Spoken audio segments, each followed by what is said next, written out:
My father wasn't a man of many words. He always kept his conversations short and precise on whatever the topic may have been. But these days he hardly speaks to me. And whenever he did, it was always the same few words: stay away from the basement. It only got to this point after Mom's death. I think it had taken a toll on him mentally, but we never spoke of it.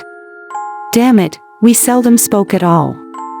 Whenever he was frustrated, he would satisfy himself with physical violence. Maybe that's why we never had visitors.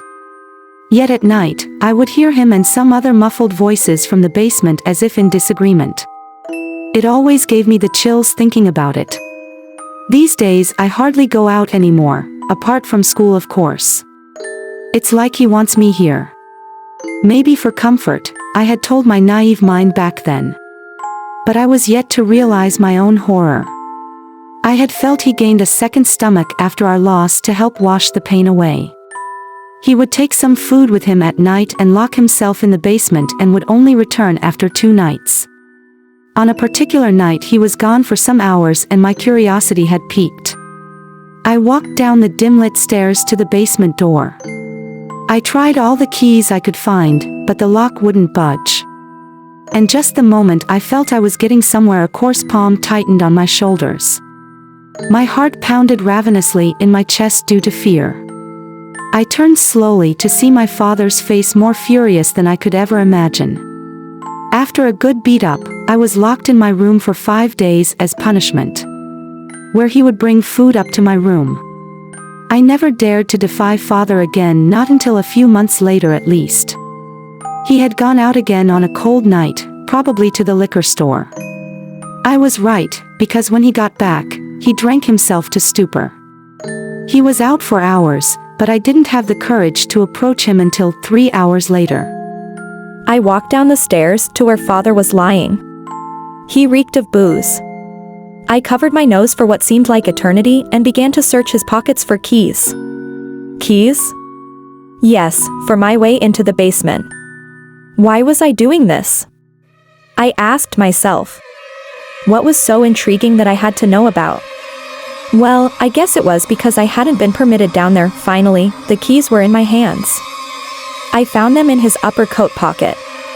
And just as I was about to leave, his hand clasped my wrist.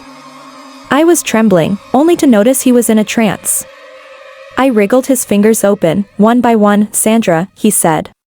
Stay away from the basement. I staggered back. It was the first time he had said my name in 3 years. I walked backwards, turned and took the stairs to the basement. I fumbled with the keys and the lock, hyperventilating, trying to fit the right key. Maybe it was because I dreaded what I would see. But the big question was, do I really want to see? And yes, I did. The lock opened, and it was at that moment I realized how drenched in sweat I was. I flicked a few switches when I got in, but only 2 light bulbs came on. I found a couple of tools for woodwork and a huge drilling machine.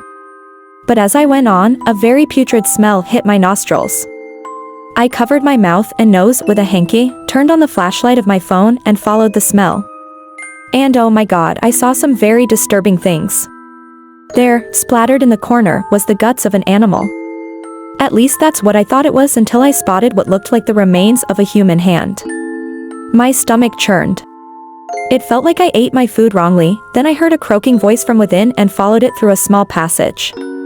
There in the passage were lined up remains of what used to be humans. I finally threw up. If my thoughts were right, my father was a cannibal, if not, a sadist. I quickly dialed the police, stated my problem and gave them the address. I won't let him do this to another soul. Father or not, he was a maniac. Now it made sense for all the muffled voices I heard at night. Those were his victims. Then I heard the croaky voice from before. Bringing me to my senses, I rushed in to help whoever it was. There and then, to my utmost dismay and delight, I found my mum. She was alive, but barely. I realized she must have been here for 3 years, since when my father probably faked her death. All covered in blood, she let out a rough cough. "Please help, Sandra," she said. Tears streamed down my cheeks as I struggled with my keys to free her from the shackles, but none of them was the right one. I looked round the room and found a powerful pincer. With all my might I clamped it against the chains and snapped it. She smiled warmly at me as I helped her up and supported her. We made our way out of the basement, up the stairs, through the kitchen, and just when we were about to taste freedom through the front door, something crashed against my head. Mom and I fell to the ground, then I blacked out. I woke up, tied on the floor in the living room beside my head hurt like crazy. There standing before us was my deranged father, almost in a silhouette kind of way, where the light casted his frame. He approached us, holding a crowbar stained in blood, presumably mine, and began to lecture about respect. "You should never had gone to the basement," he said. Then he made light of everything from 3 years ago. Mom had recently discovered my father's incorrigible appetite for human flesh.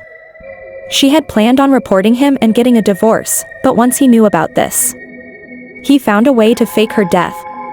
He had searched for a woman within her age range, same body weight, stature and hair color, killed her and burnt her to make it look like Mom died in a fire outbreak. Seems his was also an arsonist. Then he chained her in the basement and made her live in bondage for the past 3 years. Occasionally, he would bring his victims to the basement at night, physically abuse them and devour them. Then he would force Mom to have a taste of their blood and flesh, until she would accept who he was and what he loved. Yes, he was that crazy.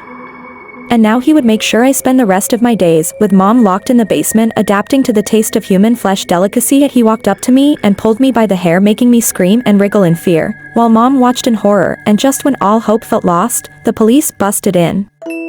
Father dropped me immediately and swung his crowbar straight on the officer's neck, making him drop unconscious. The second officer shot Father on the shoulder, but he managed to somehow get past the third and leapt into the night, never to be seen again. Mom and I were interrogated afterwards and granted protection before we moved away and started a new life where we would be able to live normally. Father's poster was later hung up with a bounty on his head for the abuse and murder of countless missing persons, but he was never found. Ever since that day I've been traumatized by what may lie in any basement, so I've kept to Father's one rule to stay away from the basement. The end. Thank you for listening to my story. Subscribe for more. And I remain Igalo Divine, bringing the stories you love.